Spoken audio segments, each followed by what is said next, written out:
안녕하십니까. 수요 법회를 시작하겠습니다.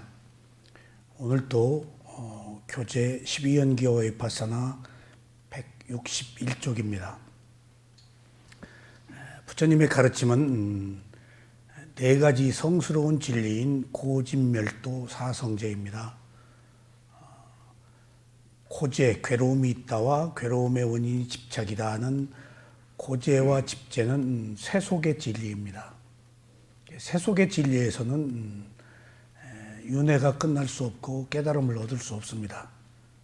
이 세속의 진리가 있는 이 세상에 부처님이 멸제와 도제를 찾아내서 윤회가 끝나는 괴로움의 출구를 찾으셨습니다. 그런데 고진멸도 네 가지 성스러운 진리 중에서 세 번째 출세간의 진리인 멸제는 열반을 의미합니다. 그리고 네 번째가 도제, 열반에 이른 길, 그것을 팔정도라고 합니다. 그 팔정도를 개정해라고 말하고 그 개정해를 다른 말로 하면은 위파사나 또는 중도 그렇게 말합니다. 그러니까 대상을 있는 그대로 알아차리면은 중도가 됩니다. 옳고 그름이 없습니다. 모든 것들을 하나의 현상으로 보기 때문에 부처님은 부도덕하다, 선이다, 악이다, 도덕적이다 하는 것에 대해서 차별을 두지 않습니다. 양극단으로 가기 때문에 어떤 것이나 하나의 대상으로 봅니다. 모두 그럴만해서 그런 것이기 때문에 과거로부터 끊임없이 이어져 온 원인과 결과로 보면은 그럴 수밖에 없었어요. 그건 필연이에요. 어느 의미로는. 그걸 옳다 그러다 해서 뭐 해요? 그러니까 부처님이 유일하게 있는 그대로 보는 위파사나 수행을 말씀하셨는데 있는 그대로 보는 위파사나 수행을 중도라고 하는 이유가 편벽되지 않게 옳다 그러다 하지 않게 하나의 현상으로 보게 한 겁니다. 부처님에게는 선악이 없어요. 좋고 나쁜 게 없어요. 옳고 그른 게 없어요. 다 현상으로 봐요. 그럴 만한 이유가 있었기 때문에 그러지 않고서는 답을 얻질 못해요. 나쁜 결과를 질타하고 책임을 묻고 단죄한다면은 거기 또 생기는 반발력이 있지 않겠어요? 중요한 것은 어떤 형태로 어떻게 되었든지 그걸 하나의 현상으로 볼 때 비로소 마음이 고요해진다고요. 지금 그 문제가 답을 주는 건 아니에요. 그건 그것대로 흘러가요. 이 세상에 있는 모든 것에서 결코 답을 얻을 수는 없어요. 근데 유일하게 답을 얻을 수 있는 것은 그것을 보는 내 마음이에요. 내 마음이 어떤 마음을 갖느냐. 그게 답이에요. 그러니까 옳고 그름이 있어서는 안 돼요. 하나의 현상으로 봐야 돼요. 그래서 내 마음을 청정하게 하는 거예요. 그러기 위해서 먼저 개청정이 필요합니다.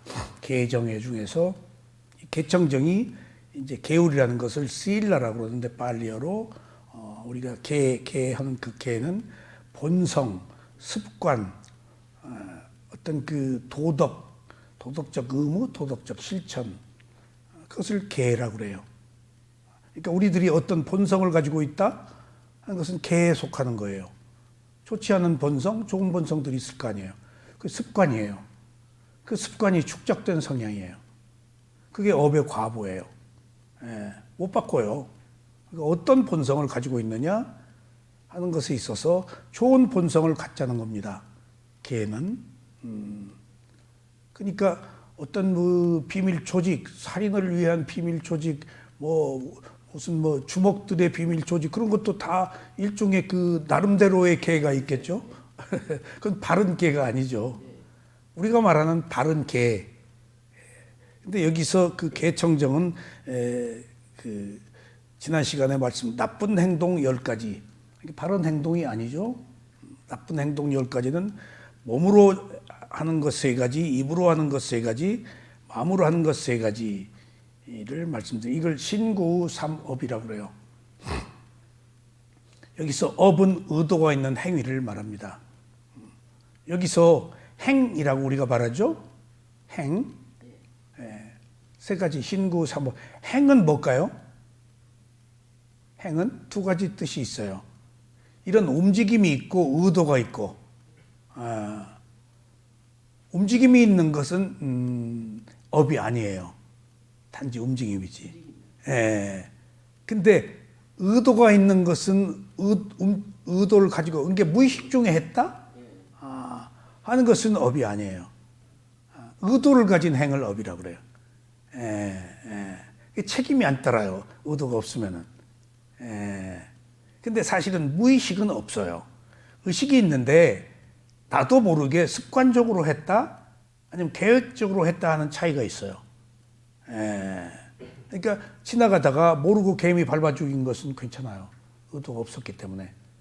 그런 것까지 전부 죄라고 한다면은 우리들이 무수한 사람을 욕하고 비난하고 하는 생각으로 그리고 말로 행위로 업이 점점 강해지거든요. 근데 생각으로 얼마나 많은 사람들을 죽이고 간음했어요. 그것까지 다 업이라고 한다면은 못 살아요. 피부병 걸려서. 왜냐하면 감옥에 가면 피부병이 제일 많이 생기거든요. 그 구속돼 있기 때문에 피부에 나타나더라고요. 그 건강 상태가. 그러니까 이제 그것도 그렇게 구별이 돼요. 그래서 업이라고 하는 것은 의도가 있는 행위. 그래서 행을 업이라고 그래요. 근데 움직임, 단순한 이런 동작들은 업에 속하지 않아요. 그래서 그 계율을 지키지 않는 것 중에 10가지가 있는데 나쁜 몸으로 짓는 것 3가지. 지난 시간에 말씀드렸죠. 살아있는 생명을 죽이는 행위, 주지 않는 물건을 훔치는 행위, 그다음에 부적절한 성관계를 갖는 행위가 부도덕한 계율에 속해요. 근데 여기서 이제 5개에 속하는 건데 생명을 죽이지 마라가 아니에요.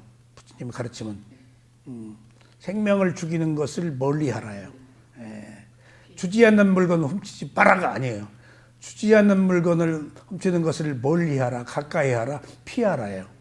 그게 중도예요. 이런 거 계율을 지킴에 있어서도 중도예요. 하면 큰일 나, 지옥 가. 절대 그러질 않아요. 선택적이야. 죽일 수도 있고 죽이지 않을 수도 있어. 그럼 죽이면 과보가 따른다. 그러니까 피해라. 함에도 불구하고 부처님이 생명을 죽이지 말라고 했음에도 불구하고 본인이 탁발 나가서 고기 주는 거 받아서 드셨어요. 그게 중도예요. 그러니까 계율이 극단적인 게 아니고 선택적인 거예요. 수단이야. 목표 같으면 안 돼요. 계율이. 그러니까 지나치게 계율을 주장한 사람은 오히려 위험합니다. 극단이에요. 그것은 매우 위험한 거예요. 거꾸로. 오히려 적대적인 관계를 만들어요. 모든 것을 수용해야 되는데, 그래서 계율은 절대 목표가 아니라는 사실, 수단이라는 사실, 그리고 이 3가지를 이제 몸으로 하는 행동이라고 그러고, 입으로 하는 행동은 이제 구업이죠. 거짓말, 이간질, 거친 말, 이익이 없는 말을 삼가는 것입니다. 여기서 삼가하는 것이다. 피하는 것이다. 멀리하는 것이다. 아셨죠? 삼가해라. 거짓말 안 할 수 없죠. 이간질 안 할 수가 없죠. 쓸데없는 말 안 할 수가 없죠. 그러니까 이렇게 일상을 우리가 살아가면서 하고 있는 일에서조차도 지나치게 페널티를 주고 죄의식을 갖게 하면 그것은 바람직한 게 아니에요. 중도가 아니에요. 그래서 불교의 가르침이 위대하다는 것이 이런 점에 있어서 모든 것들을 수용한다는 점이에요. 양극단의 논리로 절대 가지 않아요. 그래서 입으로 하는 행위는 잘못된 건 거짓말, 이간질, 거친 말, 이익이 없는 말 10가지 이 계를 어기는 거예요. 그 다음에 마음으로 하는 3가지는 의업인데 첫째는 탐욕. 탐욕. 그 다음에 악이 성냄이에요. 악한 의도. 누구 비난하고 욕하고 성내고요. 그 다음에 3번째는 사견이에요. 사견은 잘못된 견해, 사카야 뒷뒤를 말해요. 탐욕은 다른 사람의 물건을 불법적으로 정당하지 않게 얻으려는 욕심을 내는 것, 빼앗거나 속이고 얻거나 그런 거 있잖아요. 정당한 대가를 지불하지 않거나 하는 것. 예. 아전인수죠. 자기 논에 물대려고 하는 거. 그게 탐욕이에요. 두 번째는 악한 의도인데, 악한 의도는 다른 사람이 잘못되기를 바라거나 화를 내는 마음이에요. 가다가 빵꾸나 나라.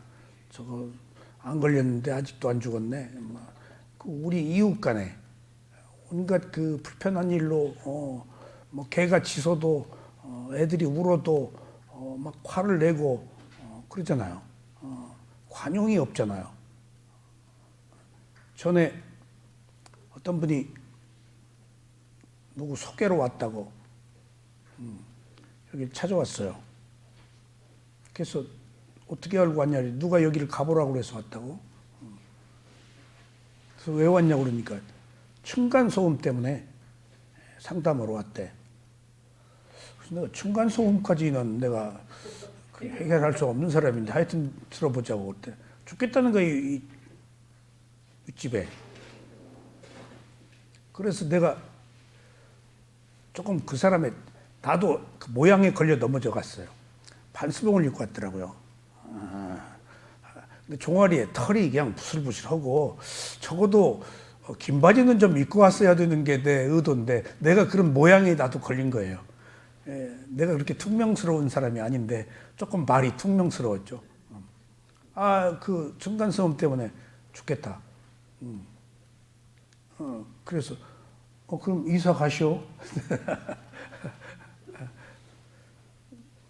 이사 못 간대. 왜요?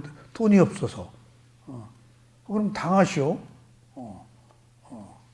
입이 좀 어안이 벙벙해지더라고. 층간소음 때문에 돈이 없으면 이사 가든가, 돈도 없고 그러면 당하든가. 옛날에는 그렇지 않았어요. 좀 순간 아파트 그 공사할 때 층간소음 있어도 다 이해했다고요.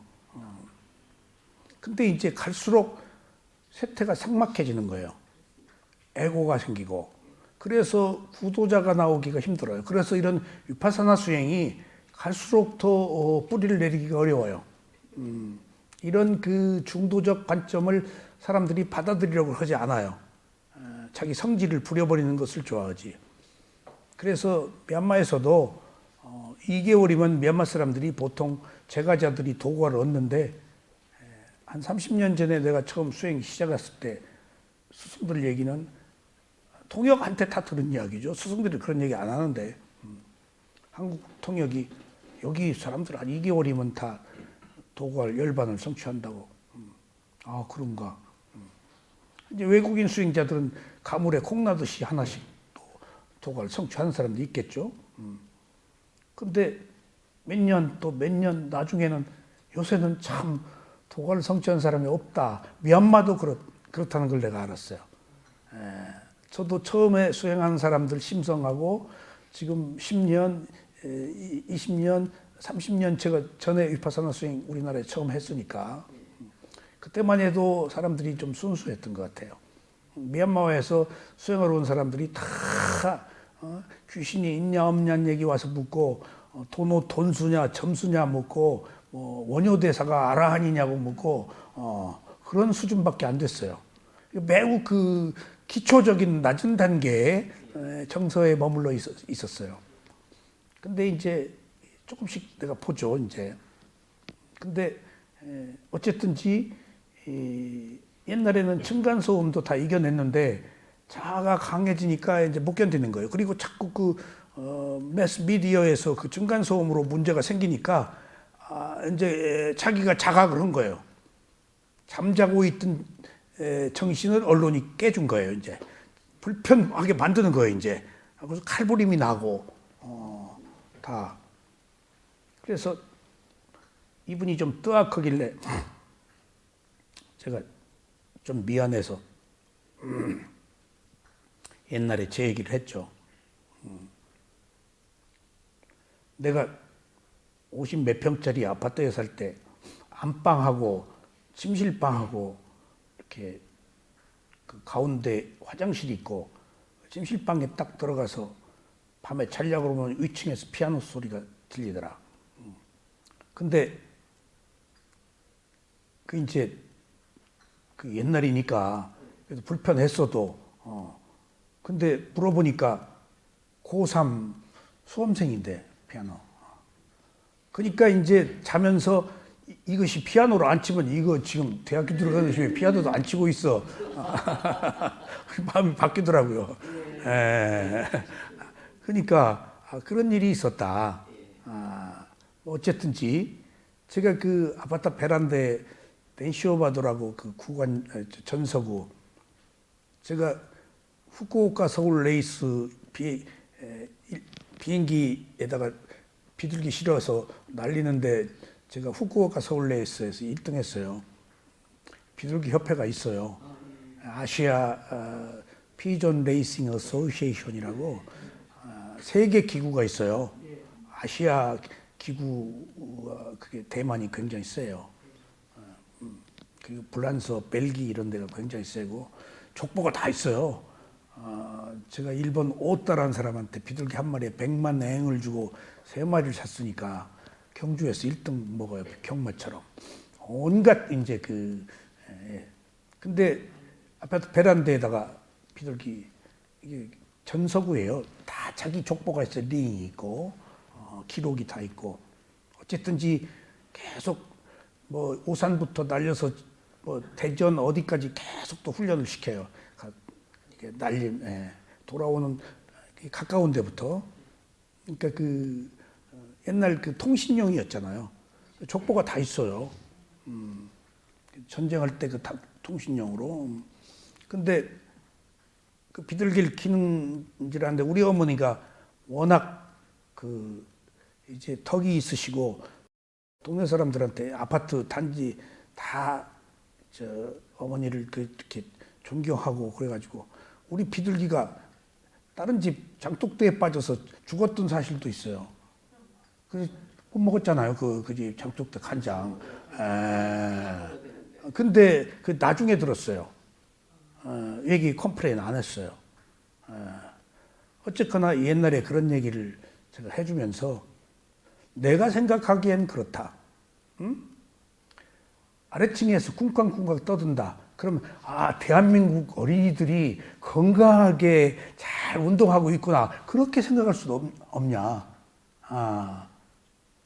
어쨌든지 그분이 그 얘기를 듣고 얼마 동안 나오다가 이제 2년이 다 해서 안 나오셨는데 발상 생각의 차이예요.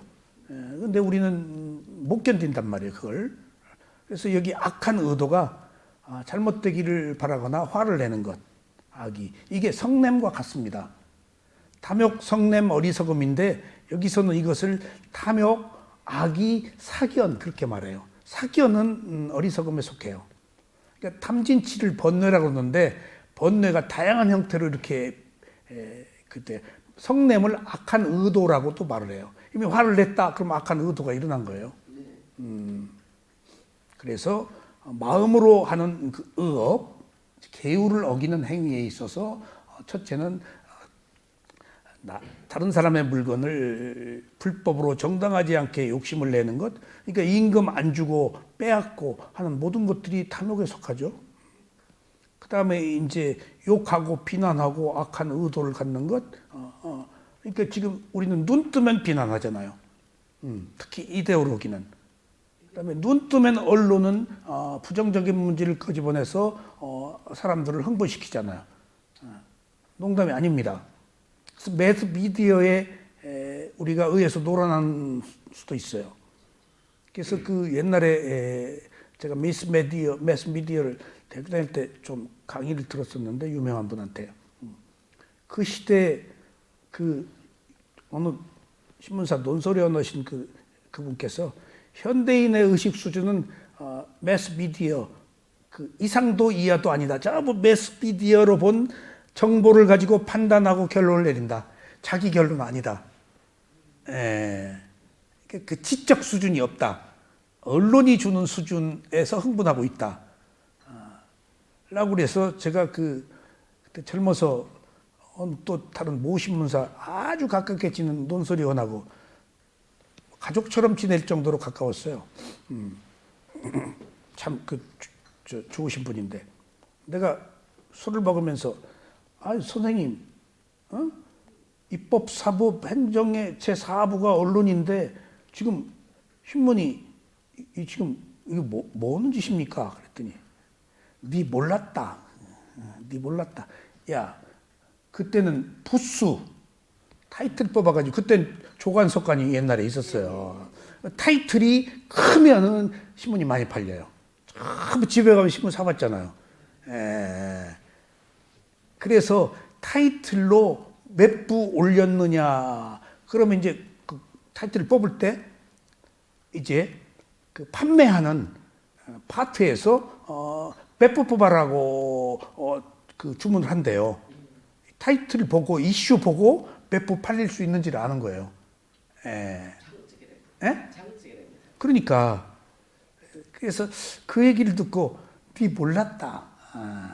그래서 나는 이렇게 언론을 입법, 사법, 행정 그 제4부로 봤는데 실제 논설위원회 얘기가 야, 몇 부 파느냐 너 지금.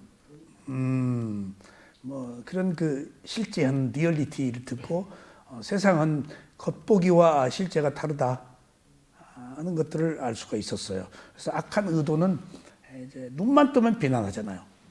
그러니까 사람들이 불필요하게 극단적으로 비난하는 것도 자기 구업인지 모르고 자기 행위인지 모르고 저렇게 해요. 절대 비난하지 말고 그럴 만해서 그랬다고 이해를 하세요. 그러니까 다 업으로 보셔야 돼요. 그 사람 아직 개정해에서 지금 개잖아요. 정까지가 원인과 결과 선악이 있어요. 해에 가야 없어요. 정이 수행하는 곳이에요. 사마타 선정 수행. 거기 아직 좋다 옳다 그러다가 있어요. 근데 위파사나 수행은 해예요. 위파사나 수행을 하는 개정에서 해가 가기 전까지 정의 단계에서는 원인과 결과가 있고 비난이 있고 선악이 있고 윤회가 있어요. 그렇다고 놓고 본다면은 이 세상에는 먼저 계를 지키는 그룹 시작, 정의 단계, 해 단계로 놓고 볼 때 1년의 사람들의 1년의 과정이 있다라고 그러면 반드시 마지막에는 해에 갈 수도 있고 못 갈 수도 있지만은 아직 해에 오지 않았다라고 보면 되는 거예요. 그러니까 어떤 행위를 보고 결론을 내리지 말고 아직 몰랐네. 아직 정의 단계에 있네. 아직 개 단계에도 이르지 못했네. 이제 뭐 수행을 해? 그러면 종교라는 것이 옳다 그러다 하잖아요. 그럼 정이에요. 해로 가면 옳다 그러다가 없어요. 지혜니까. 자아가 없기 때문에. 그 세 번째가 이제 해예요.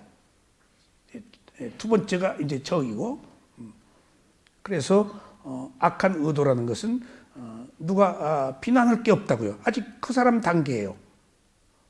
또 그 사람을 비난해 그러면은 미친 사람 춤춘다고 내가 춤추는 것과 똑같아요. 우리 스승들 얘기예요. 미친 놈의 반대가 춤춘다고 내가 출 필요가 없어요. 미친 놈의 반대가 가끔 경전에 나오잖아요.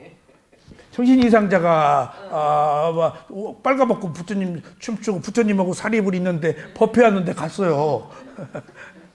왜냐하면 거부 장자인데 아들 오고 저 남편이 그냥 어디 가서 재난당해 죽어버려서 그 얘기 듣고 여자가 미쳤잖아요. 그러니까 사리불이 자기 가사 벗어서 여자 가려줬죠, 몸을.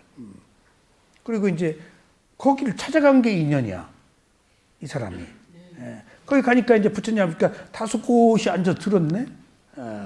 그리고 부처님이 저기 마을에 가서 집집마다 다니면서 사람이 안 죽었다고 하는 집에서 겨자씨를 얻어와라. 죽었다 그러면 얻어오지 말고 여기저기 다 다니는데 그 인도의 그 옛날 그 오래된 집들이 안 죽은 사람이 있겠어요? 겨자씨를 못 얻었네. 여기 전에 사람 이 집에서 죽은 적이 있어. 다 죽은 적이 있어. 그러니까 사람은 죽는 거구나 하고 제정신이 돌아왔어요. 이제 부처님이니까 그런 좋은 방편을 주셨겠죠. 그러니까 여기서 말하는 악한 의도는 에고, 이기적인 것, 자기 중심적인 것을 의미하는데, 비난할 때 비난하지 말고 이해하라고요, 자애로. 근데 이해로 나와 이해가 상충되어서 생기는 비난조차도 아직 그 사람이 해 단계가 아니구나, 정의 단계구나, 아직 개 단계에 미치지 못했구나라고 단계로 봐야 돼요. 단계로. 똑같이 보면 안 돼요. 단계로 보셔야 돼요. 그리고 세 번째, 사견은 잘못된 견해 또는 삿된 견해를 말하는데, 사견은 몸과 마음이 나라고 하는 유신견. 그러니까 이게 무하거든요. 몸이 나의 몸이다. 지난번에 이 유신견 얘기 한번 했죠?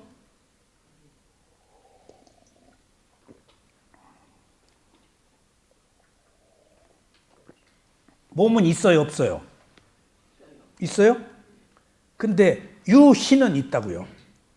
응? 근데 견이 붙으면은 몸이 나의 몸이라는 견해예요. 유신은 있어요. 있을 유자, 몸신자. 근데 유신에 견이 붙으면은 몸이 내 몸이다라고 생각하는 거예요. 그러니까 유신은 잘못된 게 아니에요. 몸이 있잖아요. 근데 이게 내 몸이다가 문제인 거예요. 근데 내 몸이 아니라고 하는 사람이 없잖아요. 그러니까 처음부터 우리는 잘못된 견해를 가지고 태어났어요. 우리가 내 몸, 내 마음. 그러니까 유신이 내 몸이다 라는 견해는 마음이 내 마음이다, 유심견하고도 같아요. 근데 유심견이라고 안 하고 왜 유신견이라고만 하느냐? 마음은 안 다뤄요. 부처님이 어려워서. 대중들에게 2500년 전에 마음을 다루기가 쉬운 줄 아세요? 삐꾸들, 구도자들에게만 마음을 얘기를 하세요. 그러니까 일반 대중들에게는 마음 얘기 안 하세요. 꼭 그거 이해하시기 바랍니다. 그러니까 제가 꼭 미얀마 스승들한테 몇 차례 나는 마음 보는 수행을 한 데부터 마음 쪽에 포커스를 많이 맞추고 수행을 했을 때 유신견 사카야 뒷띠라고 그러는데, 그러니까 몸이 나의 몸이다라는 견해와 마음이 나의 마음이라는 견해가 같냐? 미얀마 스승 같다. 그리고 왜 유심견이라고 하지 않았는가는 나중에 경전 공부하면서 알았어요. 마음 얘기 잘 안 하세요. 느낌 얘기도 잘 못 알아들으니까. 더군다나 보세요.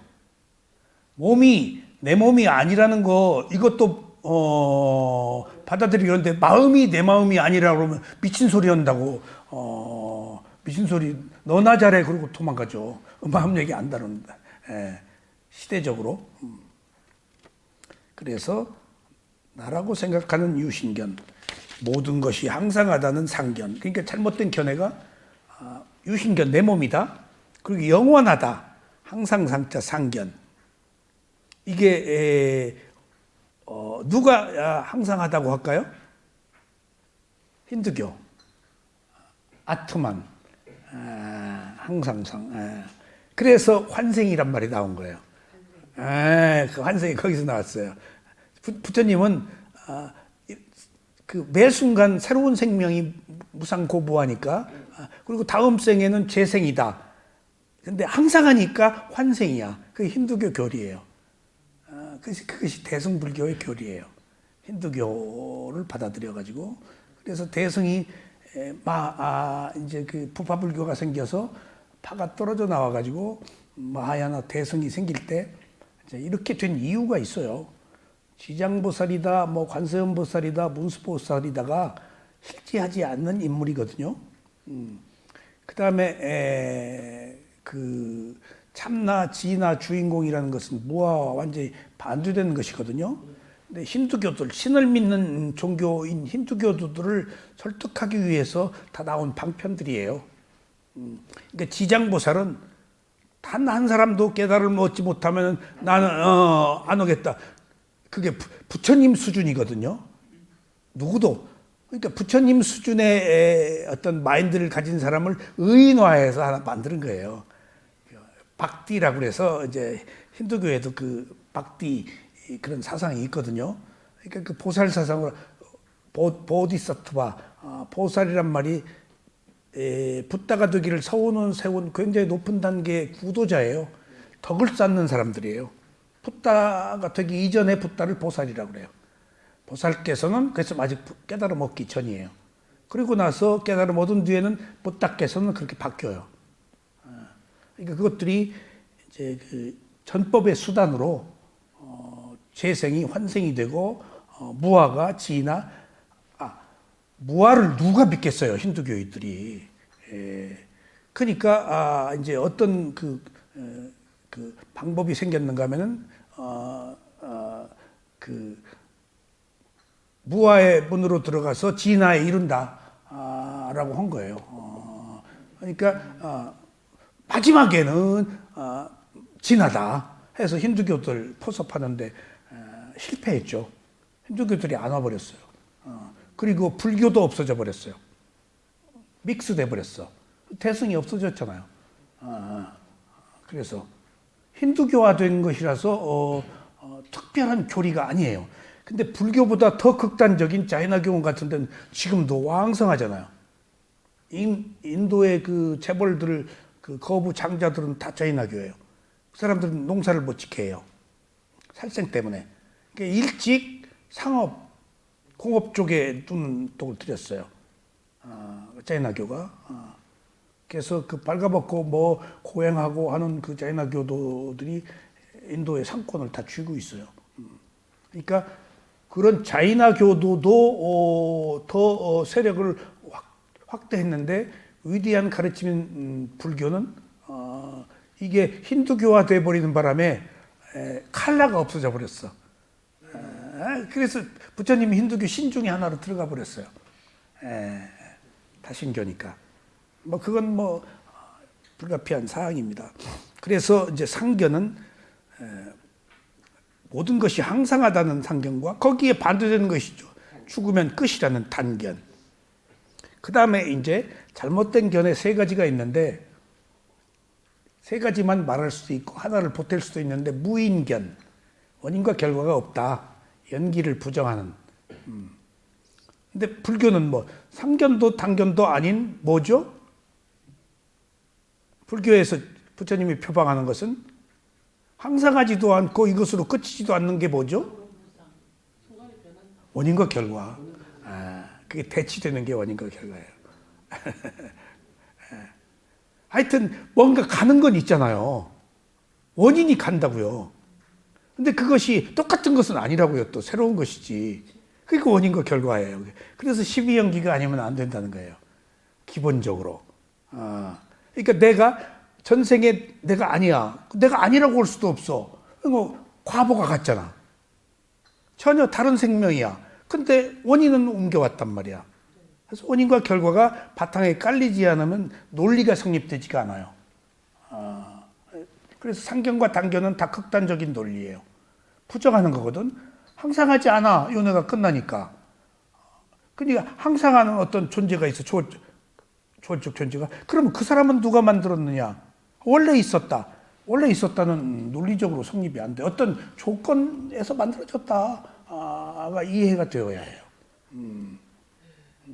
그러니까 알 수 없는 미지의 영역은 원래 그랬다가 창조론이에요. 창조론. 그래서 잘못된 견해 유신견, 상견, 단견, 무인견을 말합니다. 그 신구 삼업을 행하는 10가지 불선업을 삼가하고 제어할 수 있을 때 개가 청정하다고 할 수 있습니다. 개청정은 도덕적인 것, 습관이 새로 바뀌어지는 것, 바르지 못한 습관에서 바른 습관으로 바뀌는 것, 그런 걸 얘기합니다. 여러분들 계율이 꼭 인간의 본성 습관이라고 하십시오. 우리는 계율을 어기면 잘못된 습관이 있는 거예요. 근데 바른 습관을 바뀔 수 있어요. 그건 잠재의식이에요. 업의 과보예요, 그게. 그럼 우리가 죽어요? 죽어요? 그러면은 아무것도 못 가지고 가죠, 최상? 뭘 가지고 갈까요? 자기 계율 가지고 가요. 업, 과보. 그 계율이에요. 개울을 가지고 가요. 개울을 지켰냐, 지키지 않았냐. 그게 업의 과보예요. 예. 재산 지위 못 가지고 가잖아요. 근데 원인이 개울을 가지고 가요, 그걸. 그대로 태어나지 어떻게 또 태어나냔 말이에요. 그러니까 원인이 있어서 결과로 태어났다는 것이 사물의 이시잖아요. 그러니까 누가 좋은 일을 하면 좋은 결과 받는 것이 지금 당연한 거 아니에요? 안 좋은 일을 하면 안 좋은 결과 받는 것이 당연한 거 아니에요? 이게 부처님의 가르침이고 사물의 이치예요. 이게 질서입니다. 이게 부처님이 그 질서를 발견한 거예요. 우연이 아니다고요. 그럼 모든 사람이 똑같아야 돼요. 그러니까 여러분들이 불평등을 존중해야 돼요. 잘못했었잖아요. 그래서 받은 결과예요. 지금 평등은 우리가 추구하는 이상이고 가치이지만은 구조적으로 다르잖아요. 지능이 다르고 수명이 다르고 성별이 다르고 개로 태어났냐 사람으로 태어났냐 천인으로 태어났냐 지옥에 태어났냐가 다 다르잖아요. 그거 어떻게 설명할 거예요? 우연이요? 우연이 어디 있어요? 모든 것들이 조건, 원인과 결과지. 이건 자명한 사물의 이치예요.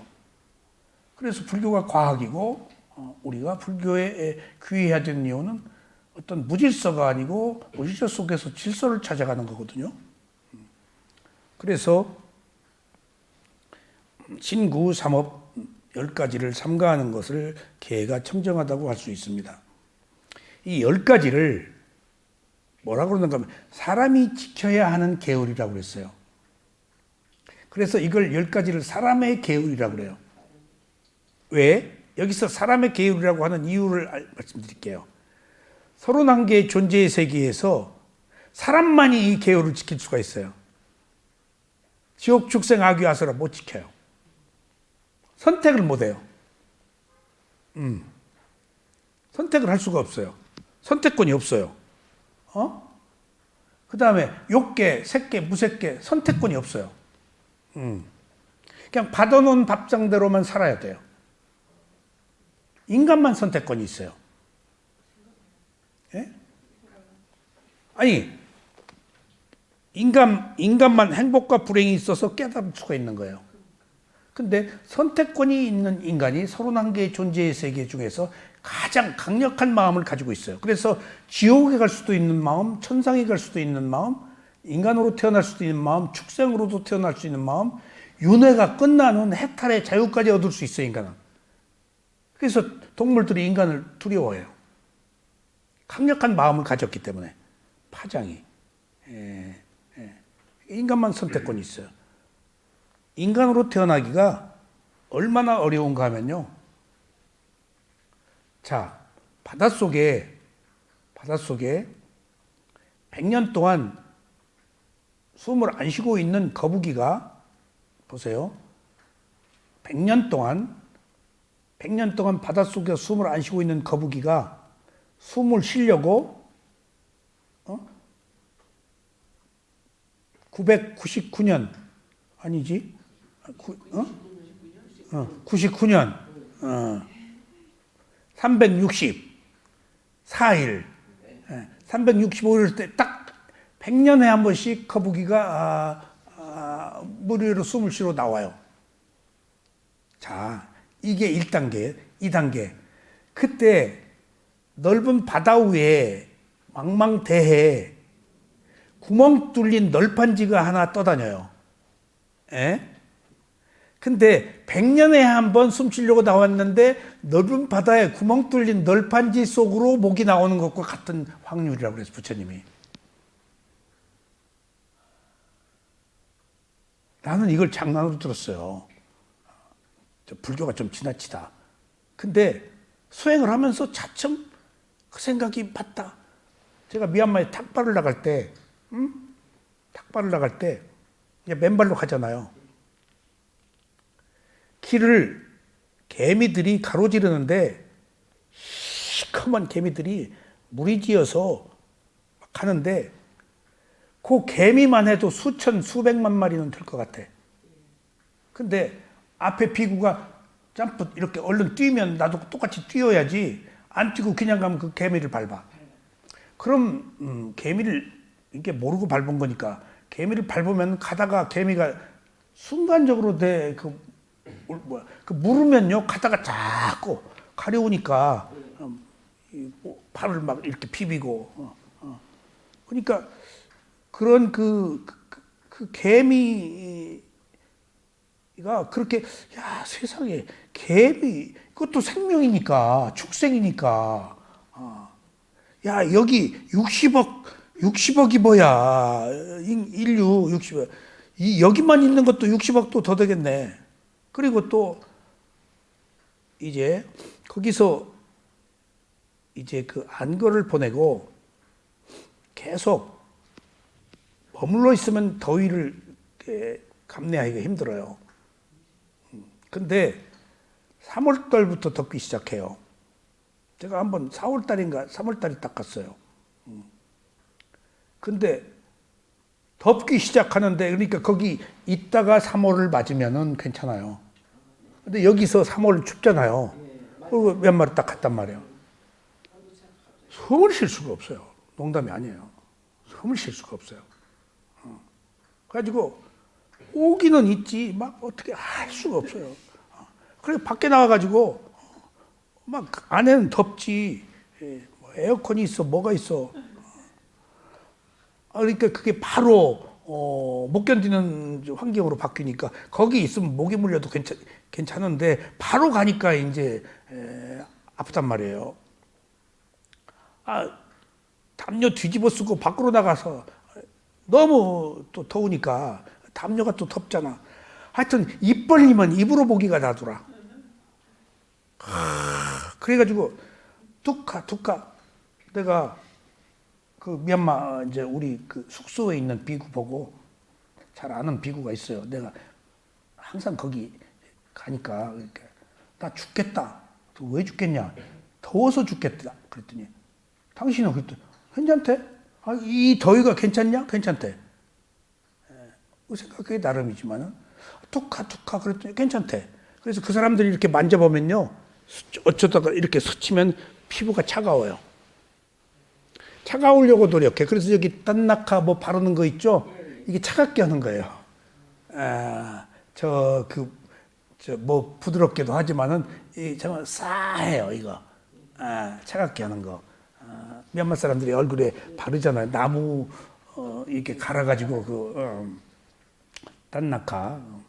그러니까 그 환경에 따라서 그렇게 달라요. 그래서 지금 이 10가지 계율을 사람이 지켜야 할 계율이라서 사람의 계율이라고 시켜요. 사람의 계율. 이 말은 사람만이 이 계율을 지킬 수가 있어요. 이건 선택권이에요. 누구도 이 계율을 지키고 싶어도 못 지켜요. 지옥, 축생, 악유, 아수라 이 계율 못 지켜요. 인간만. 욕계, 색계, 무색계 못 지켜요. 거기 가면 거기 주어진 삶 수명대로 살아야 돼요. 지옥, 축생, 악유, 아수라는 수명이 없어요. 업대로 살아요. 그러니까 거기서 다른 선택이 없어요. 인간만 선택할 수가 있어요. 그래서 인간으로 태어나기 어려운 거예요. 그래서 인간으로 태어나서 붓다가 나오는 거예요. 여러분들 인간으로 태어난 것이 그런 선택을 받았다는 사실 100년에 한 번씩 숨 쉬러 나온 거북이가 넓은 바다에 구멍 뚫린 널판지 그 구멍 속으로 목이 나온다는 사실은 가능이 안 얘기겠어요. 한 생명이 인간으로 태어나기가 그렇게 힘들대요. 그런데 선인 같은 경우는 계율을 지키진 않더라도 어길 일도 없잖아요. 어길 일 없죠. 그 다음 거기서 죽으면은 그 이전의 업의 과보로 이제 또 태어나죠. 그래서 좋은 일을 많이 한 사람은 색계천상에서 오래 머물고 색계 4선정에서 3선정으로 2선정으로 1선정으로 색계 선정이 무궁무진한데도 그 색계 선정에서만 또 태어나고 그러는데 더 중요한 사실은 지옥에서 계속 태어나요. 7개 지옥에서 지옥으로 또 이지옥 지옥에 있는 위성지옥이 또 있어요. 못 벗어나요. 계속 지옥에서도 죽는 걸 두려워한대요. 죽음 이유를 모르니까. 인간만 죽음을 두려워하는 게 아니에요. 천상에서는 죽음을 두려워하지 않겠는데 같은 동료나 그러니까 그 욕계천상은 주로 모여 살고 색계천상은 선정수행을 하는 사람에서 고독하게 따로따로 떨어져서 주로 살아요. 욕계는 향락이 있기 때문에 모여서 막 그 무리지어서 살기 때문에 내가 누구의 자식이다라고 했던 스승을 부모로 얘기해요. 이렇게 화생인데요, 뭐 배로 태어난 건 아니잖아요. 남녀도 없고 뭐 무슨 성행위를 할 수가 없으니까 거기는. 근데 거기서 죽어서 뚝 떨어지는 것을 보고 약간의 슬픔을 느낀다 그래요. 지옥에 떨어진 거, 천상에 있다가도 뚝 떨어져서 돼지로 태어난 거, 그런 것은 천상에서는 아래를 봐요. 근데 우리 밑에서는 위를 못 봐요. 부모가 어린애를 마음을 알 수 있듯이 어린애는 부모 마음을 모르듯이 의식의 상태에 따라서 위에서는 아래를 볼 수 있대요. 그래서 같은 동료가 뚝 떨어졌는데 약간 슬픔을 느낀다고. 그리고 그 정도래요. 죽기 전에 옷이 남루해 준다든가 욕계 천상에서. 그다음에 약간 그 냄새가 향기로운 냄새에서 뭐 약간 안 좋은 냄새가 난다든가 하는 것은 이제 죽음이 온 거예요.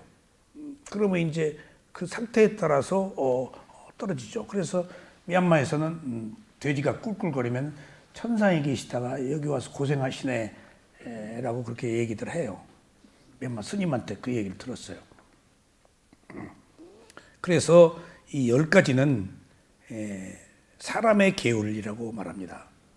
그러니까 사람의 계율이 이것을 지켜서 행복하고 지킨 이후에도 행복이 보장되고, 그리고 인간으로 태어난 것은 5계를 지켜서 인간으로 태어났어요.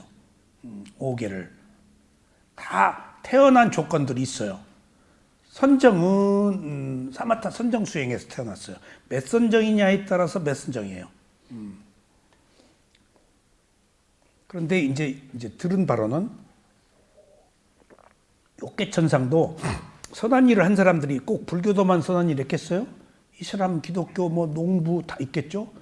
주로 어떤 성향의 무리들이 그룹지으로 사는 천상이 또 있대요. 불교도들은 주로 도솔천에 가 있어요. 혹시 우리가 만나면 도솔천에서 인사합시다. 아이고, 그간 잘 있었냐고. 근데 거기는 여기와 시간이 달라가지고 여기 60평생이 거기 하루 이틀이에요. 그렇게 생이 길어요. 그러니까 그래서 이건 제 추론입니다만은 타노 스님이 예언을 하고 예언가들이 무슨 예언을 할 때, 그 다음에 특별한 능력을 가진 사람이 뭔가를 딱 볼 때 과연 자기 능력 리미타 표상으로 보느냐, 천신과 소통해서 하느냐 하는 문제에 대해서 나는 거의 표상으로 본다. 자기 염력으로 라고 했는데 상유타 니까에 공부를 하면서 그렇지 않은 것도 있는 것 같아요. 뭔가 통하는. 타노 스님이 예언을 많이 했는데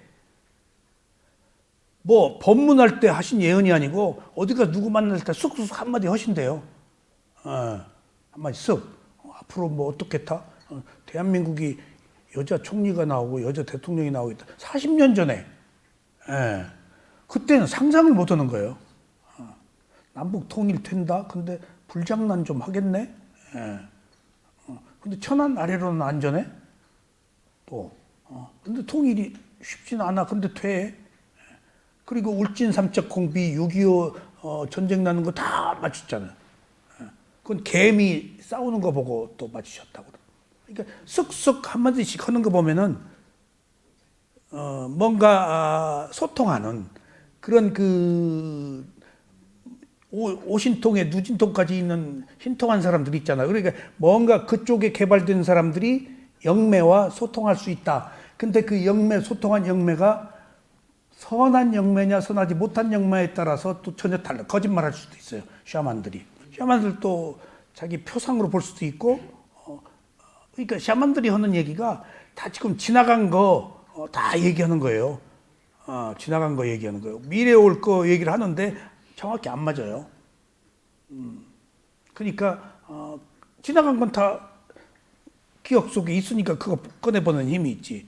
그러니까 어떤 샤만이 자기 개인적인 이익을 위해서 하는 말일 수도 있고, 또 자기의 부정적인 그 마인드로 부정적인 견해로 말할 수도 있고, 아니면 부정적인 영매를 통해서 좋지 않은 바람직하지 못한 말을 할 수도 있는 거예요. 그러니까 그건 이제 그 정신세계가 워낙 다양하고 복잡하고 한 개인의 문제이기 때문에 헤아릴 수는 없겠지만은 하여튼 어쨌든지 그렇게 통하고 있다는 사실. 그러지 않고서는 왜 지금 이 얘기가 나왔는가 하면은 천상에서 보면 인간 5, 60년 몇십 년은 그냥 하루 이틀이니까 큰 것을 거기선 본단 말이에요. 그러니까 그런 예언이 가능하지 않았는가. 지금 여기 다 지금 러시아에서 저 전쟁이 일어나는 거 다 예언돼 있어요. 심지어 대한민국에 누구 대통령 된다는 것까지 외국에서 다 예언돼 있어요. 나 그런 거 보면 이게 근데 핵폭탄은 안 일어난다, 안 터진다. 그리고 뭐 3태 재전이 일어난다, 근데 핵폭탄은 안 터진다 하는 얘기들이 회자되고 있고, 남북한이 절대 전쟁 안 일어난다라는 사람들은 이구동성으로 예언을 해요. 강증산이도 예언했고 또 다른 예언가들도 남북한이 이제 한번 6.25 전쟁이 일어났잖아요. 전쟁 다시 안 일어난다. 그리고 통일된다는 예언들. 그러니까 그런 것들을 이제 믿거나 말거나이지만은 이렇게 여기서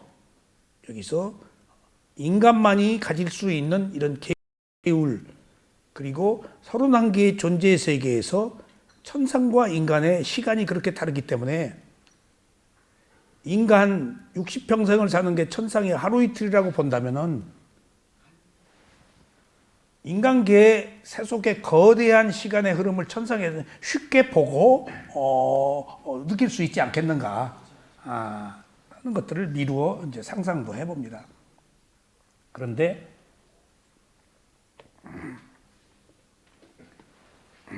제가 인간으로 태어나는 것이 이렇게 어렵다는 사실을 알고 미얀마에서 저희 스승한테 물었어요.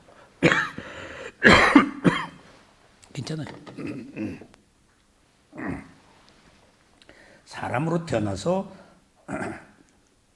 죽은 뒤에 사람으로 태어날 확률이 몇 프로요? 딱 물으면서 아차 실수했다 했어요. 물으면서 확률로 따져서는 안 돼요. 아차 물으면서 실수했는데 스승이 또 내 덫에 걸려들었어요. 50%다 그러더라고. 50% 아니야. 0%일 수도 있고 99%일 수도 있고 업에 따라서 태어나는 것이지. 내가 다시 살아오라는 거는 50%가 아니고 0%나 9%인데 전혀 못 태어날 수도 있지. 사람 죽인. 그리고 우리 스승들이 인색하면 아기로 태어난다. 아기 인색한 사람 많잖아요. 그러니까 이제 내가 오랫동안 그 생각을 해봤어요. 사람으로 태어나서 사람으로 태어날 확률이, 나는 윤회를 믿은 뒤부터. 근데 우리 스승이 궁금했는데 덫에 걸린 거야. 그렇게 얘기해주면 안 돼. 그 퍼센트에 있는 세속적 관점이다. 헌대로 태어난다라고 했어야 돼. 근데 스승이 딱 50%라고 그래서 아차, 내가 질문을 잘못했는데 스승도 물론 젊은 스승이야. 젊은 스승이라서 답변도 잘못했구나. 근데 조금씩 이제 답변은 몇 프로다라고 해서는 안 되지만은 이제 경전을 통해서 느껴지는 게 있어요. 한번 내가 500생이 원숭이였다, 500생이 원출이었다, 500생이 뭐였다 얘기가 많이 나와요. 경전에. 아라한이 내가 500생이가 원수였다. 그래서 깡총 뛰는 습관이 있어요. 어디 가서 공양청을 했는데 이제 아라한이 가겠다고 그래서 아라한 앞에 가시고 뒤에 따라갔는데 웅덩이가 나오니까 폴딱 뛰어서 가는 거예요. 아라한이. 그래서 에이, 가사 3벌 드리려고 그랬는데 2벌만 드려야겠다. 예. 그리고 뭐 장애가 있는데 또 깡총 뛰길래 에이, 가사 2벌 드려야 1벌만 드려야겠다. 집 가까이 갔는데 이제 장애가 나타났는데 이렇게 피해서 가시더래. 그래서 스님, 저 이번에는 왜 피해서 가셨냐고. 그러니까 내가 이번에도 뛰었으면은 가서 한 벌도 못 얻어 입을 것 같아서. 그러면서 그 스님이 내가 500생이 원숭이였다 그러시더래요. 아라한인데 500생이 원숭이였다. 그러니까 그런 얘기가 경전에 나와요. 그리고 왕비로 태어났는데 3번 왕비로 태어났다 그런 얘기들도 나와요. 예. 왕비가 딸이 죽었을 때 진아야 공동 무덤에 와서 불로 그 해는 어수룩한데 그러니까 왕이 지나가다가 왕비여 어느 진아를 부르시오 지나가다가 그러니까 세존이시여 무슨 말씀이십니까? 그러니까 아니, 당신이 3번째 왕비였어 3번이나 근데 딱 딸을 낳았어 근데 그게 다 진아야 근데 낳고 반드시 죽었어 3번 죽은 딸 진아 중에서 어느 딸이를 부르는 거예요 지금 네가 그러니까 거기서 한 번씩 깨우치는 거예요 이제 사람들이 그런 것들을 통해서 인간으로 저기 시궁창이 있는 지렁이보다 인간이 인간으로 태어날 가능성은 훨씬 더 많을 수 있고 또 인간이 좋은 일을 하면은 보통 3번, 몇 번의 과보가 상속되더라고요. 예. 그런 경우가 많이 나와요. 그러니까 이게 법구경이다. 경전에서 읽을 수 있는 내용들이에요. 그게 확률의 문제가 아닌 거예요, 이건. 그래서 공덕발이 몇 번 이렇게 연장되는구나. 그래서 거부장자가 되고 부자가 되어서도 또 베풀면은 유지되겠지. 근데 그래서 인색하고 딱 하면은 이제 다음 생이 다르겠지. 그러니까 옛날에 놀부가 사회적으로 나빴지만은 지금 흥부를 나쁘게 여겨요. 놀부 보쌈집 놀부 막 나오잖아요. 놀부 채산하고 자기 앞가림 한 거야. 흥부는 어떤 사람이에요?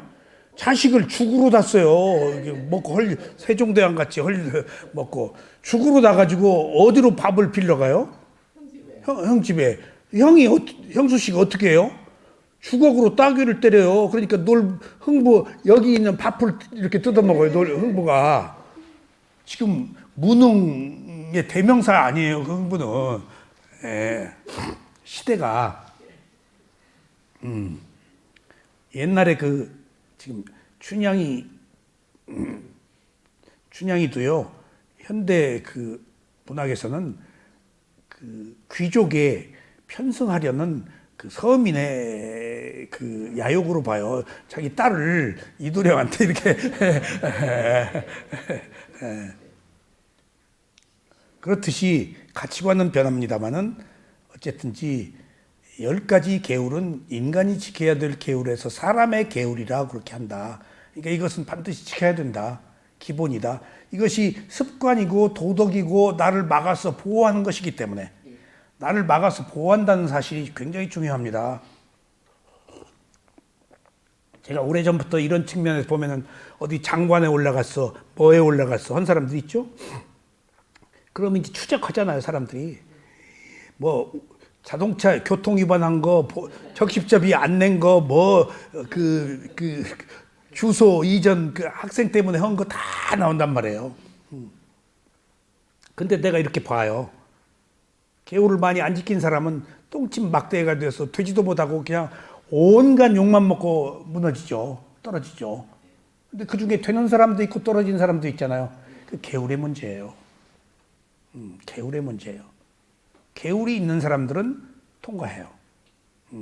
근데 같은 계율도 조금 도덕적이지 못하고 그런 사람은 똑같이 잘못했어도 선한 사람은 피해가요.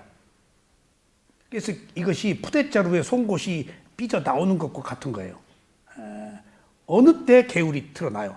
근데 그렇게 부도덕하지 않게 계율을 지킨 사람은 잘못이 있어도 묻어가요. 이 계율을 안 지킨 사람은 없거든요. 근데 거기서 드러남에 있어서 문제가 되는 사람, 그런 사람들은 반드시 그거에 합당한 과보가 있기 때문이에요. 제가 그런 걸 봤어요. 어떤 분 여기 와서 1년 동안 수행할 때, 그때 그분이 시장 되기 전이었는데 1년 동안 열심히 들었는데 마지막에 떠날 때 사회가 저를 부릅니다. 그래서 아니 내 못 가게 했습니까? 가시되 여기서 배운 것을 써먹으시오. 나는 되로 배워서 말로 써먹는데 당신은 사회적 신분이 있으니까 되로 배워서 섬으로 써먹을 거요. 근데 딱 이것만 기억하시오. 가서 당신이 세상이 바란다면 가서 일을 하되 이런 기본적인 토대 위에서 이런 정신으로 반드시 일을 하시오. 두 번째,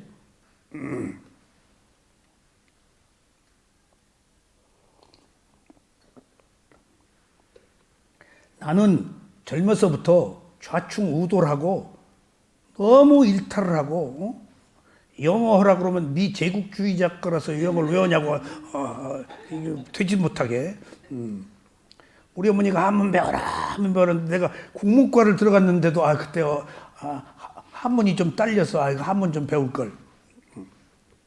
하라는 것은 안 하고 딴짓만 하고 살아서 일탈을 해가지고 다 경험해 보니까 똑같더라. 이것이 여기고 이 방정식이 똑같더라. 새로운 것을 배울 필요가 없더라. 내가 마지막에 어떤 패턴, 기승전결 거기 다 똑같더라. 다 자기 아전인수 전혀 이 세상에는 다양한 형태의 삶이 새로울 것이 없더라. 윤회하는 속에서. 그래서 나는 이 길로 왔다. 새로운 것을 더 경험할 필요가 없어서. 마지막에 지금 새롭게 뭘 찾을 필요 똑같아 패턴이. 근데 여기는 출구가 있다. 근데 당신은 아직 그 많은 경험들을 나에 비해서 못 해가지고 또 경험하고 싶고 경험해라. 근데 마지막에는 일로 와라. 마지막에는 일로 와라. 근데 간절한 메시지였어요. 그 사람이 괜찮기 때문에. 무슨 뭔 변호사 한다고 그래서 내가 그 이상한 변호사면 내가 안 받겠다 그랬더니 사회 이로운 변호사래. 그래서 보니까 근데 마지막에 그분이 어느 직책을 얻고 여기를 안 온 것을 내가 굉장히 고맙게 생각해요. 어느 타이틀을 가지면요, 뭐 하면은 이제 그 문제 삼는 사람들이 생겨요. 차라리 좋게 내 얘기를 가끔 한다고 그러더라고요. 그리고 전화가 와요. 우리 딸 좀 부탁한다고. 딸 보내겠다고. 그 딸이 또 어디 영국 가서 공부하고 또. 그러니까 그 부인. 그러더니 어느 날 딱 산에 가서 뜻하지 않은 일을 겪어서 내가 나한테 오라고 그랬는데 왜 글로 갔어? 나한테 왔으면 내가 극단적인 상황에서 나한테 오지. 그게 자기가 아니거든. 자기 명예 뭐 그런 거였겠죠. 자기 명예. 그 사람 나름대로 그 사람 다운 거예요. 자기 명예, 실제 리얼리티, 실제 그 관계는 차치하고 그럴 수 있거든요. 업으로 치고 들어오면 어쩌지 못해요. 저는 업으로 보잖아요. 과거 생에 가까웠던 사람 치고 들어오면은 그런 그 끈끈이 끌어당긴 파장 때문에 피치 못하고 당해야 될 거 당해야 돼요. 그럼 당했다? 그것이 끝이 아니고 거기서 새로운 원인이 발견되는 거예요. 겪어야 될 거 겪고 그 고통, 나락에 떨어진 고통에서 새롭게 반전할 수 있잖아요. 인생은 반전이거든요. 끝이 아니다고요. 계속 새로 일어나는 것들 아니에요. 반전이다고요. 인간으로 태어났다는 것은 반전하라고 태어난 거예요. 더 꼬라박고 더 나쁜 데로 가라는 게 아니고 선택이죠. 더 나쁜 데로 갈 수도 있고 좋아질 수도 있는데 그것은 인간의 선택이지만 그래도 인간으로 태어난 사명, 여기 사람의 그 길이라고 그랬잖아요. 사람의 계율. 이걸 지켜서 더 나은 삶, 향상된 삶을 살아서 의식을 고양시키란 얘기 아니에요. 그러니까 그래서 인간이 위대한 겁니다. 그리고 아까 인간으로 태어나기가 어렵다는 사실은 내가 오랫동안 여러 가지 경험으로 그것을 부처님의 가르침이 과장되고 너무 뭐 엄청나는데 다 진실, 사실에 근거하고 있구나 하는 것을 알았어요. 지옥에 제일 많아요. 축생, 아귀, 아수라, 인간, 욕계. 위로 올라갈수록 적어요. 이렇게 삼각형, 역삼각형이 아니고 이 밑에 얼마나 많은 생명들이 있어요. 축생만 해도 모기, 물고기, 무슨 지렁이 얼마나 많은 생명들이 있어요. 그 중에 뭐로 태어날지는 몰라요. 인간으로 태어난 것은 반드시 한 생명이 죽어야 돼요. 죽지 않으면 못 태어나요. 아셨어요? 그러니까 이게 업의 과보로, 빛으로, 에너지로 빨려 들어가는 것 같아요. 이렇게 원인과 결과로. 그냥 자연스러운 흐름으로. 이걸 좌지우지하는 어떤 초능력자는 없어요. 있을 수가 없어요. 불가능해요. 수많은 그 생명을 어떻게 누가 어디로 가 해요. 깜빡 잊어버리면 어떻게 해요. 지 업대로 굴러가고 있는 거예요. 그래서 이 부처님이 이걸 발견하신 거 업의 과보다. 조건 지어진 것이다. 원인과 결과다. 그래서 이 10가지를 사람의 계율이라고 합니다. 이 말은 수많은 생명들 중에서 가장 태어나기 어려운 사람으로 태어났으므로 반드시 10가지 계율을 지킬 때 비로소 사람으로 태어난 도리를 다한 것이라는 의미입니다. 여기 179쪽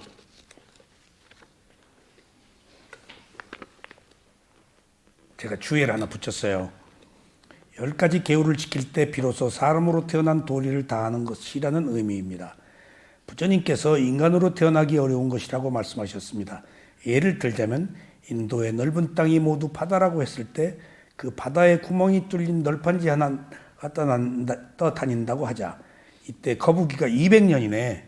200년 동안 물속에 잠겨 있다가 처음으로 물 위로 고개를 내밀었는데 그때 떠다니는 널판지 구멍으로 목을 내미는 것과 같은 확률로 인간으로 태어나기가 어렵다고 비유하셨습니다.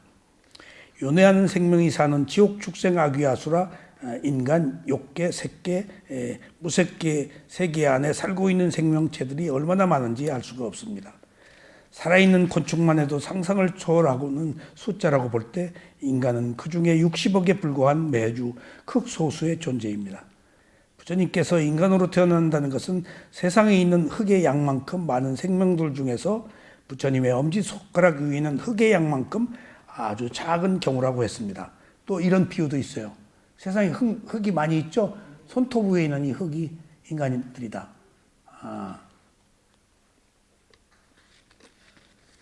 세상에 있는 많은 흙처럼 태어난다는 것은 사학도에 태어난 것이라고 말씀하셨습니다. 인간으로 태어나는 것은 이처럼 선업의 과보로 태어난 것입니다. 인간으로 태어난 가장 가치 있는 일은 수행을 통해 더 좋은 세계로 가거나 궁극적으로 열반을 성취하여 윤회의 사슬에서 벗어나는 것입니다. 인간으로 태어났다고 해서 다음 생에 인간이 된다는 보장은 없습니다. 인간의 특권은 모든 생명 중에서 유일하게 수행을 할 수 있다는 것입니다. 사학도에서는 고통만 있어서 수행을 할 수가 없으며 색계와 무색계에서는 행복만 있어서 수행을 할 수가 없습니다. 인간만 수행을 통해서 예정된 삶을 반전시킬 수 있습니다. 또한 인간만 2개의 세계를 가집니다. 여기서 지옥을 경험하고 여기서 천상을 경험하고 여기서 축생을 경험하고 여기서 악귀를 경험하잖아요. 내가 지금 이 순간에 인색하면 그 악귀예요. 그럼 죽어서 가는 거예요.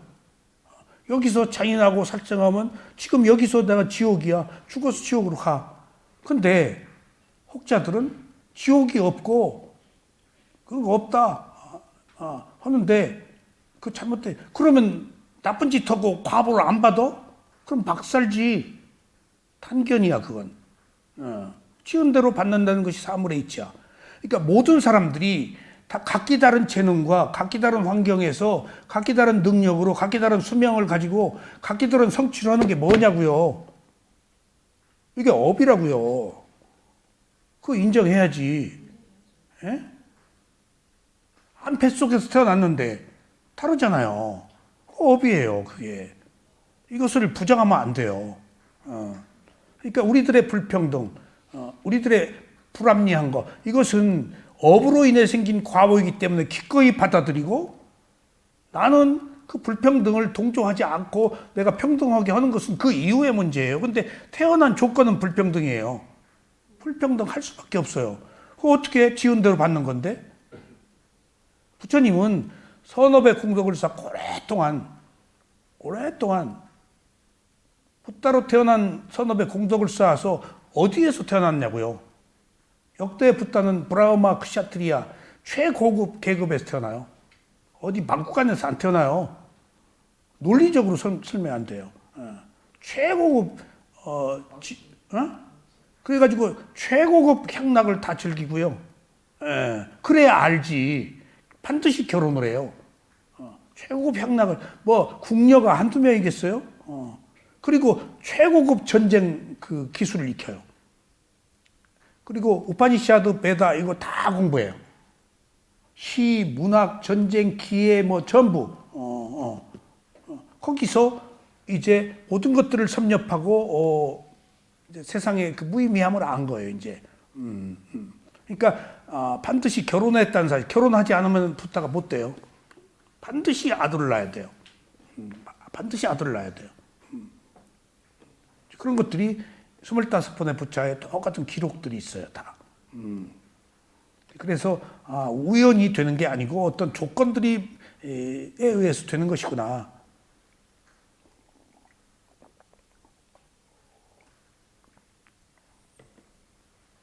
또한 인간만 두 개의 세계를 가집니다.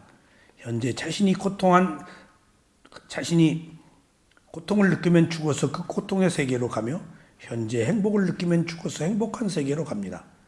그리고 현재 오온이 알아차림에 의해서 연기가 멈추면 죽어서 해탈을 하여 은혜의 세계에서 벗어나게 됩니다. 이러한 선택은 오직 자신만 할 수 있습니다. 여기서 있는 호흡을 있는 그대로 알아차리면 좋다 싫다 없잖아요. 이 순간 윤회 연기가 회전이 멈춰요. 그 멈추는 것이 죽을 때 멈춰요. 그대로. 더 바라는 게 없잖아요. 그것을 현세적 지금 현재에서 내가 실천하고 있는 것이에요. 그 결과가 죽을 때 온다고요. 자, 돌아갑시다. 수행자는 일상생활에서도 역시 5계를 완전하게 지켜야 합니다. 즉 살아있는 생명을 해치지 않는 것, 다른 사람의 물건을 훔치지 않는 것, 삿된 음행을 하지 않는 것, 여기 하지 않는 것이라고 제가 쓴 것은 제가 이때는 그 빨리어를 정확히 몰랐기 때문에 그냥 하지 않는 것이라고 그러는데 삼가해란 말이에요 원래. 원래 거짓말을 삼가하는 것, 정신을 혼미하게 하는 약물이나 술을 삼가하는 계를 지켜야 합니다. 그 다음으로 수행처에서는 반드시 8계를 지켜야 합니다. 5계를 지키는 것은 물론이고 그 다음에 3가지 계를 추가해서 지켜야 합니다. 여기서 계는 도덕적인 건데 여기서 이제 5가지라고 할 땐 율이 돼버려요. 계는 일반적인 도덕적 덕목을 얘기해요. 선한 행위. 근데 율 하면은 5계, 8계, 비구 227계. 율은 뭘까? 규칙이. 계와 율은 달라요. 계는 도덕인데 율은 규칙이 되어버리는 거야. 잔디밭에 들어가지 마시오가 규칙이야 이제. 근데 이제 어느 경우에는 당신은 신사입니다. 라고 그렇게 또 써놨대. 잔디밭에 야, 이 사람들 불교 믿나 내가 속으로. 그 이 5계에다가 이제 절에서는 8계를 지켜요. 정오가 지난 다음에 음식물을 먹지 않는 것. 그래서 우유 안 먹어요. 커피도 안 먹어요. 오후에는. 근데 따뚜마추라고 스님들이 먹는 음식이 있는데 그 뻐도에 오일에 조금 느끼해요. 저녁에 허전하니까. 그래서 그것은 나중에 만들어진 계율이에요. 초기에는 3끼 다 먹었어요. 초기에는. 근데 어느 날 사리불이 밤중에 탁발 나갔다가 부잣집 문 앞에서 그 시녀가 설거지하고 구정모를 확 던졌는데 길에다가 사리불한테 던졌어요. 그러니까 그 여자가 깜짝 놀라고 막 사리불한테 쌍욕을 해요. 이 귀신 같은 인간이 컴컴한데 귀신같이 해가지고 바보도 먹으러 지금 밤중에 다닌다고 말이지.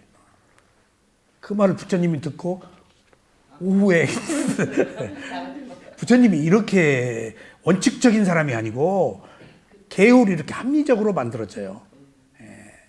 그 다음에 안거도 이제 비구들이 생기면 몇백 명이 모여서 다니잖아요. 쭉 줄 서서.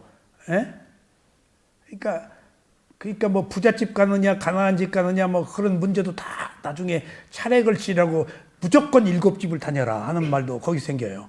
어떤 사람 부잣집만 간다. 왜 그러냐 그러니까 가난한 사람 피해를 주기 싫어서. 어떤 사람은 가난한 집만 간다. 왜 그러냐? 부처님이 그러니까 그 사람들한테 공덕을 위해서. 어느 게 틀려? 그러니까 부처님이 그러지 말고 차례대로 7집만 가라. 이게 몇백 명이 비구들이 이제 우기 때 막 밥을 얻으러 다니니까 우기에 그 비들이 와가지고 길이 없어지고 벌레들이 막 있는데 벌레들을 비구들이 지나간 자리 보면 벌레들이 다 밟혀 죽어 있단 말이에요. 아까 내가 개미 밟았다고 하잖아요.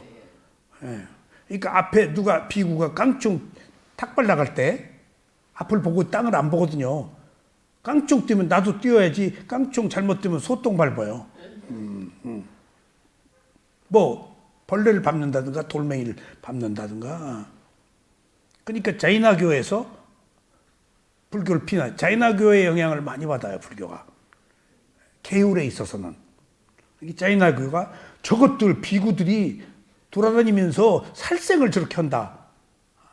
그러니까 그 말 되거든. 그러니까 안거에는 이제 비가 우기에는 안거를 하자 동굴에서. 그러니까 부처님이 십계명처럼 누구의 계시를 받아서 다 이거 지켜라 절대 아니에요. 그래서 계율을 지킴에 있어서 삼가하라고 했을 뿐더러 계율을 만들음에 있어서도 중지를 모아서 해요. 그러니까 그 라울라가 이제 부처님이 출가를 했죠. 근데 아버지가 반대했지 않겠어요? 청반왕이. 근데 그 고타마 시달타 부인이 보내달라고 그래요. 남편을. 왠가 하면 경험하고 싶다고 계속 부인한테 얘기했어요. 갔다 올 줄 알았어, 부인이.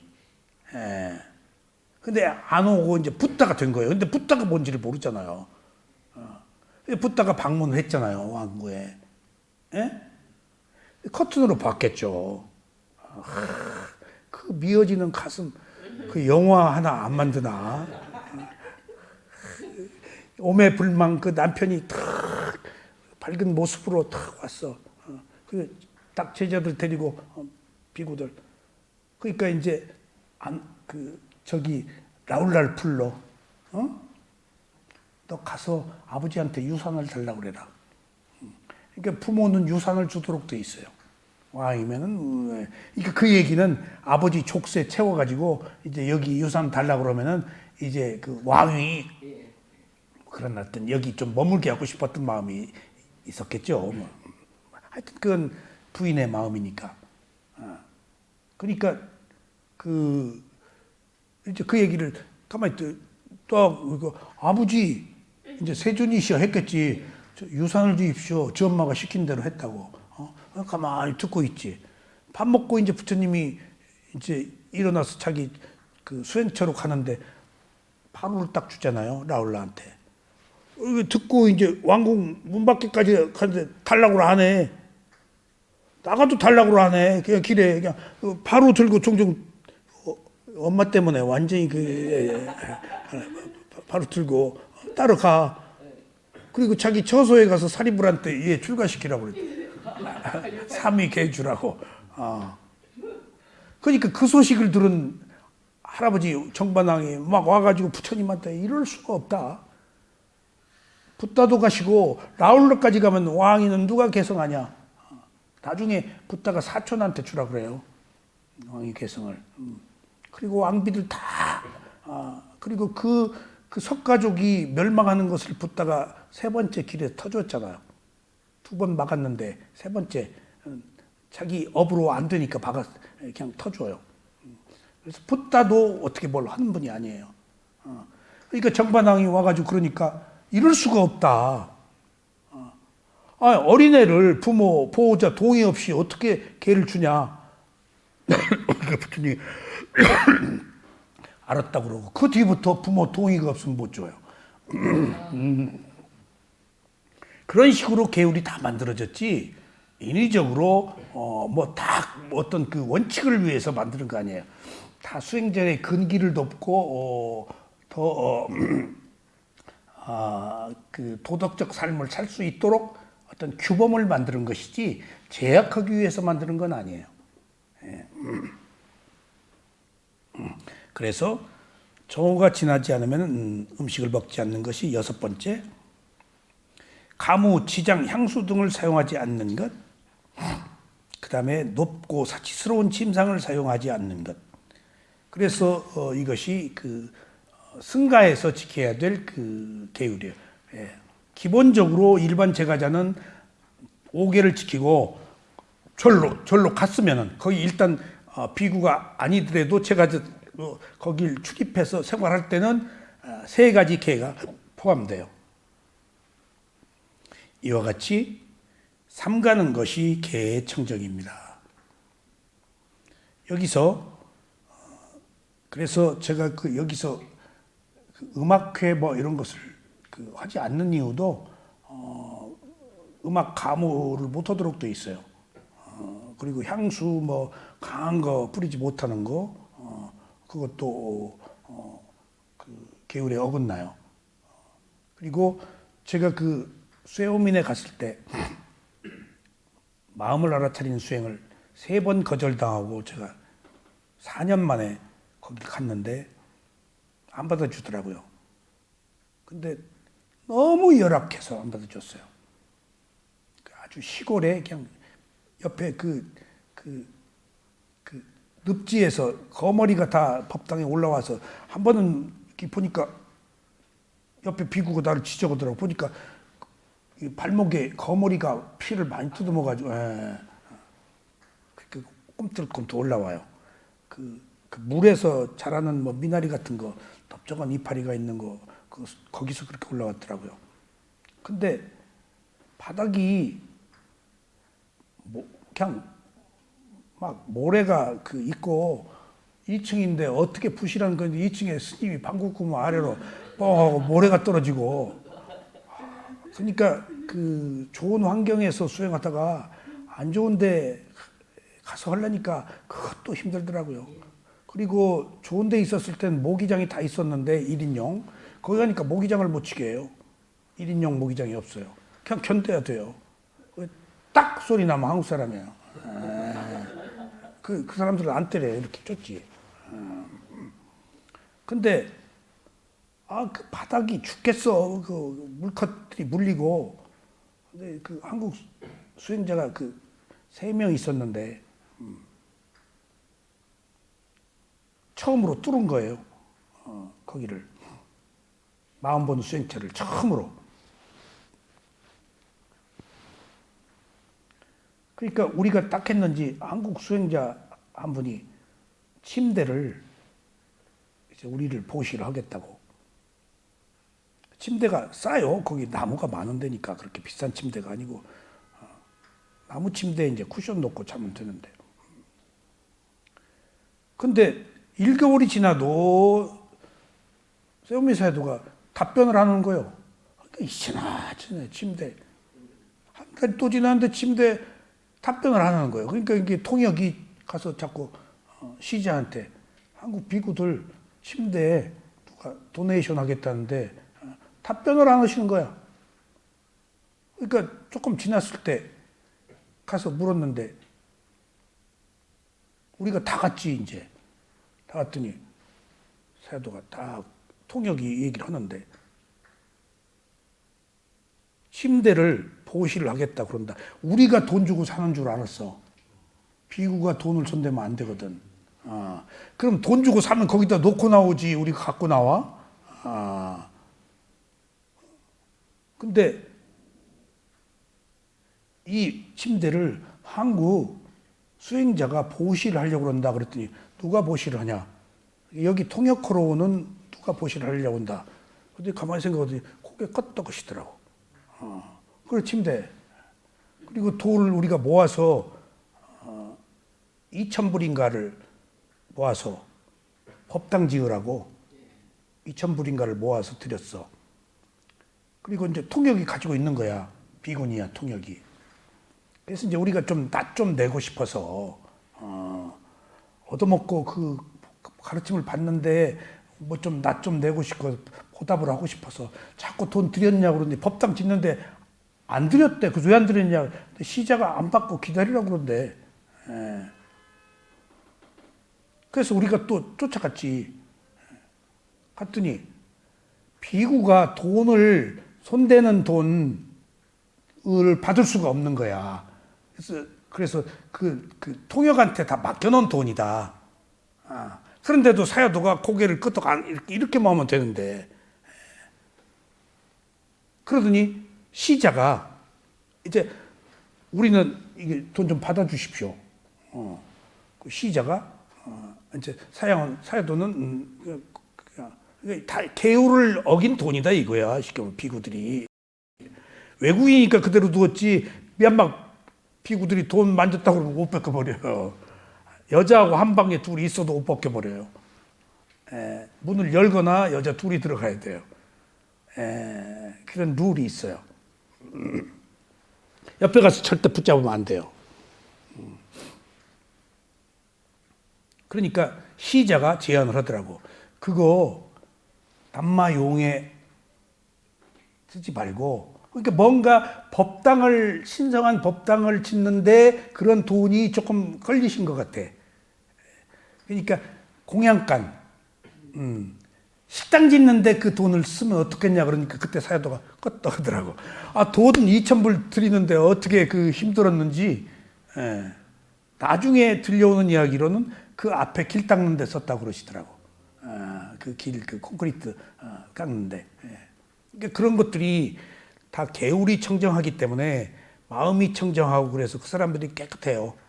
그리고 비구 227개를 지키다가 제가 옷을 벗죠? 그럼 굉장히 초라해요. 내가 계율을 안 지키잖아 이제.